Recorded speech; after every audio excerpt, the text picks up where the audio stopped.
एक 19 साल का लड़का जो सोशल मीडिया पर एक मॉडल से मिलने के बाद प्यार करने लगता है।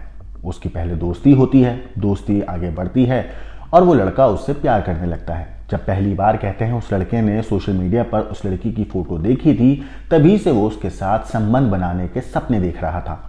मगर उसने डायरेक्ट संबंध बनाने के बजाय पहले महिला से दोस्ती करी। दोस्ती करने के बाद उसे अपनी बातों में फंसाया, जाल में फंसाया। फिर एक दिन उसको घर बुलाकर एक ऐसी खूनी कहानी लिखी जिसने उस लड़के को कातिल बना दिया। ये मामला है मुंबई का। आज से तकरीबन 6 साल पहले 15 अक्टूबर 2018 को एक कैब ड्राइवर ने मुंबई पुलिस कंट्रोल रूम में कॉल किया और कहा कि मुंबई के मलाड इलाके में एक संदिग्ध सूटकेस मिला है। वो सूटकेस उसी शख्स का है जो कुछ वक्त पहले उसकी कैब बुक करके आया था। वो लड़का आसपास नहीं है, बस सूटकेस है। पुलिस कंट्रोल रूम को ये सूचना मिली तो पास के ही पुलिस स्टेशन से वहां पर एक टीम पहुंची जिसमें एसएचओ भी शामिल थे। अब मौके पर पहुंचे एसएचओ ने और बाकी टीम ने कैब ड्राइवर से बातचीत हुई। इसके बाद कैब ड्राइवर पहले ही वहां मिले सूटकेस के पास भीड़ इकट्ठा कर चुका था। जैसे ही पुलिस टीम ने सूटकेस खोला तो उनके पैरों तले जमीन खिसक गई, उनका दिल दहल उठा। उस सूटकेस में एक लड़की की लाश पड़ी हुई थी। पूरे सूटकेस में खून ही खून था, लेकिन शरीर उस लड़की का तकरीबन ठंडा हो चुका था, लेकिन खून ताजा था। तो ये बात समझ में आ गई थी कि कत्ल थोड़ी देर पहले हुआ है। सूटकेस में एक रस्सी भी थी, शायद उसी से महिला का गला घोटा गया होगा। जांच में पता चला कि वो लाश मुंबई की रहने वाली मॉडल मानसी दीक्षित की थी, जो बहुत बड़े टीवी सीरियल क्राइम पेट्रोल समेत कई और टीवी शोज में नजर आ चुकी थी। पुलिस ने तुरंत लाश को पोस्टमार्टम के लिए भेजा। लाश के साथ मिला सूटकेस और रस्सी को अपने कब्जे में लिया गया। पुलिस ने उस कैब ड्राइवर को पूछताछ के लिए थाने बुलाया, जिसने लाश मिलने की इत्तला पुलिस को दी थी।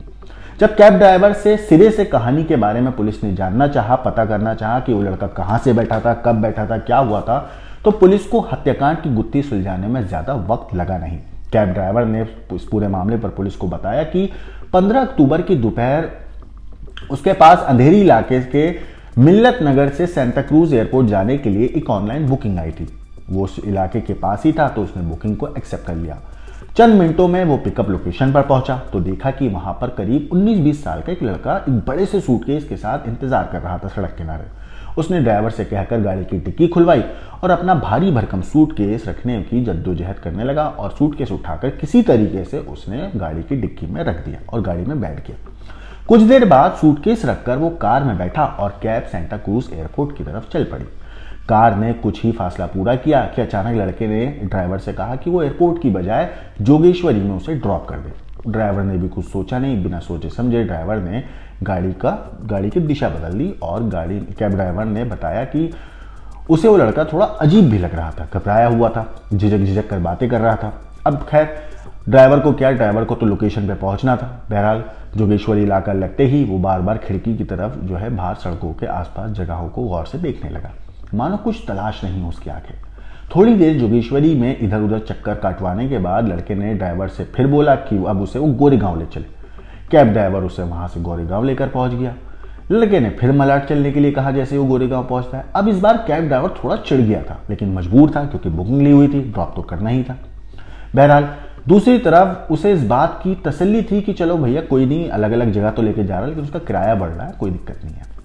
मलाड आते हुए भी वो लड़का लगातार बार बार सड़क किनारे कभी इधर देखे कभी उधर देखे, मानो कुछ तलाश रही थी उसकी आंखें लगातार। बहरहाल मलाड के माइंड स्पेस में पहुंचते ही लड़के ने कार रुकवाने के लिए ड्राइवर को कहा। अब ड्राइवर को उसकी बात, रास्ते में उतरना थोड़ा जो है उसकी बात थोड़ी अजीब लगी, क्योंकि आसपास कुछ था ही नहीं, सिर्फ खाली सड़क और झाड़ियां ही थी। बहरहाल पेमेंट करते हुए लड़के ने खुद सुनसान इलाके में उतरने की सफाई देनी शुरू कर दी। उसने कहा कि मेरे एक दोस्त आ रहा है, वो मैं उसका यहाँ इंतजार करूंगा, कुछ देर में वो यहाँ आ जाएगा, फिर मैं उसके साथ एयरपोर्ट चला जाऊंगा। ड्राइवर को क्या था, ड्राइवर ने पैसे लिए और वहां से चला जाता है लड़के को गाड़ी से उतार कर। मगर लड़के ने ड्राइवर से डिग्गी खोलने के लिए भी कहा था। लड़का काफी देर तक उस बैग को, सूटकेस को डिग्गी से उतारने की कोशिश कर रहा था, लेकिन बैग बहुत भारी था। ड्राइवर से उसने मदद मांगी। अब जैसे ही ड्राइवर ने बैग को उतारने के लिए हाथ लगाया तो उसे लगा कि ये तो कुछ ज्यादा ही भारी है, लेकिन ड्राइवर ने सोचा कि मुझे तो पैसे मिल गए, उसने अपना ज्यादा दिमाग लगाया नहीं और बैग उतार कर वो गाड़ी में बैठा और ड्राइवर चल दिया। मगर 2-3 मिनट ही बाद तकरीबन ड्राइवर के दिमाग में एक बात खटकी, उसे कुछ अजीब लगा। ड्राइवर ने सोचा कि लड़का अनजान सुनसान सड़क पर अकेले क्यों उतरा। आधे शहर का चक्कर कटाने के बाद वो यहीं पर आकर रुका है, जब आसपास तो कुछ है ही नहीं। और उसी जगह क्यों उतरा। अब उसे थोड़ा शक हुआ था। 2-3 मिनट के बाद ये अचानक एकदम दिमाग में बात आई, तो उसने गाड़ी तुरंत घुमाई। अपने दिमाग में चल रहे सवालों के जवाब जानने के लिए वो उसी जगह पे पहुंचा जहां उस लड़के को उसने उतारा था। अब जैसे ही वहां पे वो पहुंचा तो देखा लड़का तो कहीं दिख ही नहीं रहा था, मगर जब गाड़ी रोक के उसने आसपास देखा तो झाड़ियों में सूटकेस पड़ा हुआ था, जो सूटकेस उस लड़के ने डिग्गी में रखा था। संदिग्ध स्थिति में भापने के बाद उसने तुरंत पुलिस को फोन किया। आसपास से गुजर रहे लोगों की भीड़ इकट्ठा करी। पुलिस अब जल्द से जल्द कातिल तक पहुंचना भी चाहती थी। ये सारी चीजें होने के बाद जब पुलिस वहां पहुंची, लाश को कब्जे में लिया। कैब ड्राइवर जो था वो, उसकी मदद से पुलिस ने उसी जगह पर पहुंची जहां पे उसने सबसे पहले उस लड़के को बिठाया था, जहां से उसने लड़के को पिकअप किया था। जब पुलिस ने उस अंधेरी स्थित घर के बाद तफ्तीश करते हुए पहुंची जो उस लड़के का घर था, तो लड़का घर का फर्श साफ करता मिला और फर्श पर खून के निशान थे और घर जो है बेतरतीब बिखरा हुआ था। पुलिस ने तुरंत लड़के को हिरासत में लिया और घर सील कर दिया। लाश मिलने के महज 4 घंटे के अंदर ही वो लड़का पुलिस की गिरफ्त में था। उसने अपना नाम बताया, मुजम्मिल इब्राहिम सईदी, जो महज 19 साल का था। मुजम्मिल ने बताया कि जिस लड़की की लाश है वो एक पॉपुलर मॉडल है और एक्ट्रेस है जिसका नाम मानसी दीक्षित है, जिसका उसने कत्ल किया है। जब तक पुलिस मॉडल मानसी दीक्षित की फैमिली से संपर्क कर पाती, परिवार को भी टीवी चैनल्स और सोशल मीडिया के जरिए इस पूरे कत्ल के बारे में बात पता चल चुकी थी। ये खबर चंद घंटों में ही कोटा में रहने वाले मानसी दीक्षित के परिवार तक पहुंच चुकी थी, जिनकी बेटी मुंबई में अपने सपने पूरे करने आई थी। मानसी दीक्षित के जो पिता थे वो रेलवे कर्मचारी थे जिनकी मौत हो चुकी थी। बहरहाल, क्योंकि पुलिस के पास जो सवाल थे उन सवालों का जवाब तलाशना बहुत जरूरी था ताकि मुजम्मिल को सख्त सजा मिल सके। जैसे कि आखिर मॉडल मानसी दीक्षित का कत्ल क्यों हुआ, एक 19 साल के नौजवान लड़के ने इतने संगीन जुर्म को कैसे अंजाम दिया, और ये सब जवाब मिला जब मुजम्मिल से पूछताछ हुई और उसने अपना जुर्म कबूल किया, जो उतावलेपन, नाजायज मांग, गुस्से और हवस साजिश से भरपूर था। मुजम्मिल ने पुलिस को जो बयान दिया उसमें उसने बताया कि वो हैदराबाद के एक बहुत बड़े अच्छे घर से ताल्लुक रखता है। पिता जो है वो मर्चेंट नेवी से रिटायरमेंट लेने के बाद मुंबई आकर बस गए थे और उस जोगेश्वरी में उन्होंने एक फ्लैट लिया था। अब मुजम्मिल जब 5वीं में था तो परिवार वालों ने, उसके पिता ने उसे पढ़ाई करने के लिए हैदराबाद में उसके नाना नानी के पास भेज दिया था। छुट्टियों में मुजम्मिल माँ बाप के पास मुंबई आता रहता था और हैदराबाद में रहते हुए हर रोज सोशल मीडिया प्लेटफॉर्म पर मुजम्मिल अपनी जो है प्रोफाइल चेक करता था। बहरहाल, मुजम्मिल ने पुलिस को बताया कि उसकी नज़र मानसी दीक्षित की प्रोफाइल पर एक दिन अचानक पड़ी। उसे मानसी जो थी एक नज़र में इतनी पसंद आ गई कि उसने उसे झट से फ्रेंड रिक्वेस्ट भेज दी। कुछ रोज बाद मानसी ने उसकी रिक्वेस्ट एक्सेप्ट कर ली। फिर दोनों के बीच में चैटिंग का सिलसिला शुरू हुआ। मानसी को फिल्मी दुनिया से प्यार था। वो अक्सर लोगों से लंबी बातें करती थी। मुजम्मिल भी उनसे फिल्मी और मॉडलिंग से जुड़ी बातें किया करता था। यानी कि वक्त रहते हुए दोनों की दोस्ती पहले अनजान एक फ्रेंड रिक्वेस्ट से शुरू हुई और उसके बाद दोनों में एक अच्छी दोस्ती बनती चली गई, क्योंकि मुजम्मिल ने कहा कि वो एक कामयाब एक्टर है और मुंबई में उसके कई लिंक्स हैं। समय के साथ दोनों की दोस्ती गहरी होने लगी। एक बार मुजम्मिल मानसी से मिलने के लिए मां से मिलने का बहाना बनाकर मुंबई आया। वो अपने एक दोस्त के साथ मानसी से मिला। चंद घंटों की मुलाकात के बाद दोनों की दोस्ती और ज्यादा गहरी हो गई। दोनों की मुलाकातें भी बढ़ने लगी। कैफे, रेस्टोरेंट्स में अचानक अक्सर दोनों जो है मिलने लगे। दोनों मॉडलिंग और फिल्मों पर लंबी बातचीत करते थे। हालांकि मानसी जो थी मुजम्मिल को एक अपना अच्छा दोस्त मानती थी सिर्फ, लेकिन मुजम्मिल जो था वो उसे पसंद करने लगा था और उसके इरादे बदलने लगे थे। 15 अक्टूबर को मुजम्मिल की मां किसी रिश्तेदार से मिलने के लिए अपने घर से गई थी। जब वो घर पर अकेला था तो उसके दिमाग में एक खौफनाक और खतरनाक प्लान आया। उसने फायदा उठाना चाहा उस मौके का। उसने मानसी को कॉल किया और कहा कि वो उनका एक पोर्टफोलियो तैयार करना चाहता है तो वो उनके घर आ जाए। अब मानसी तो उसे दोस्त मानती थी मुजम्मिल को, इसलिए उसने दिमाग में उसका कुछ उल्टा सीधा ख्याल आया नहीं, ना उसको लगा कि कुछ गलत है। मानसी बिना कुछ सोचे समझे मुजम्मिल के घर पहुंच गई।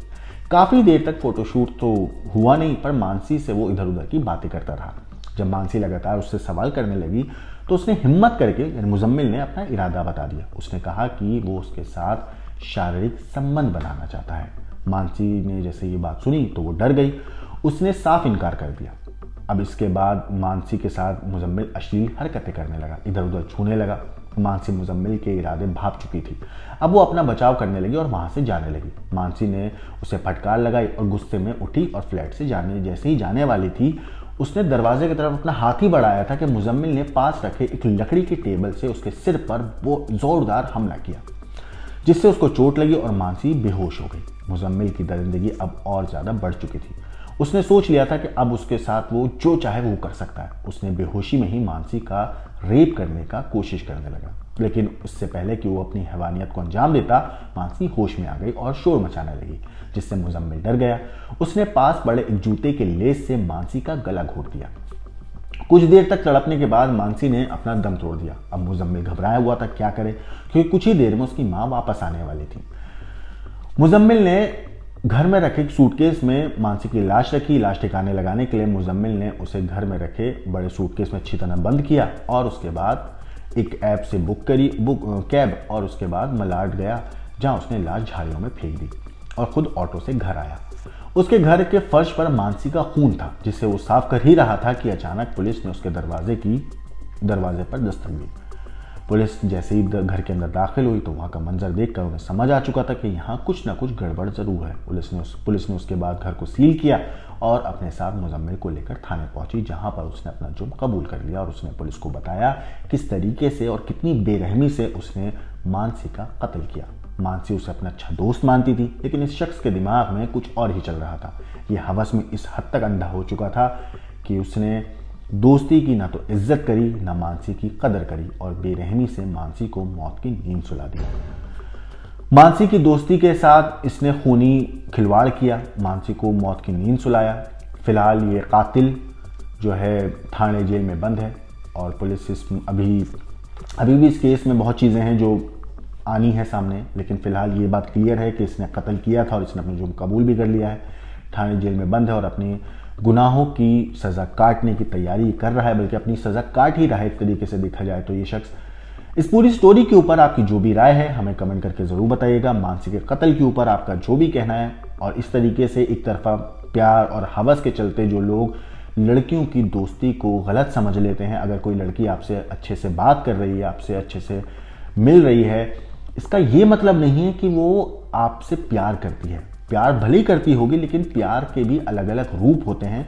कुछ प्यार दोस्ती तक ही होते हैं, लेकिन मुजम्मिल जो है उस प्यार का एक अलग ही मतलब लेकर चलता गया। उसके दिमाग में जो एक इमेज बनी हुई थी, जो उसने सोचा हुआ था, वही चीज़ उसको लग रही थी कि मानसी को मैं बोलूँगा और मानसी तैयार हो जाएगी मेरे साथ फिजिकल रिलेशनशिप बनाने के लिए, और यही सोच उसको आज एक कातिल बना चुकी है।